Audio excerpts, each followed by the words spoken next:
ভাই আমরা সকালে এদিকে শুকনা, এখন বর্তমানে 1 ঘন্টা হয়েছে না, পানি আটু পানি গেছে। আমরা দোকান টাকানো পানি মাল বিদ্যা বিনাশ, ওখানে এখন তা করার নাই আগে তারপর ভাই।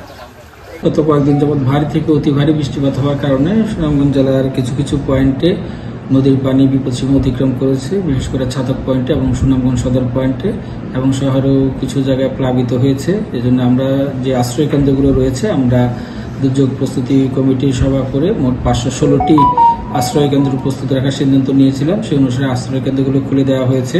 যাদের প্রয়োজন তারা আশ্রয় কেন্দ্রগুলোতে আশ্রয় নিচ্ছে। আমাদের প্রশাসনের পক্ষ থেকে সর্বাত্মক সহযোগিতা এই আশ্রয় কেন্দ্র সহ সার্বিক বিষয়ে অব্যাহত রয়েছে।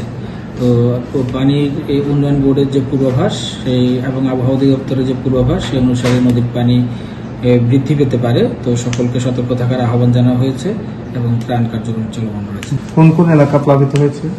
ছাতক, দোয়ারা বাজার, সদর এগুলো বেশি এফেক্টেড। এছাড়া বিশম্বরপুর, তাহিরপুর এগুলো আংশিকভাবে এফেক্টেড হয়েছে। কি পরিমাণ লোকজন সেটা বলা যাচ্ছে?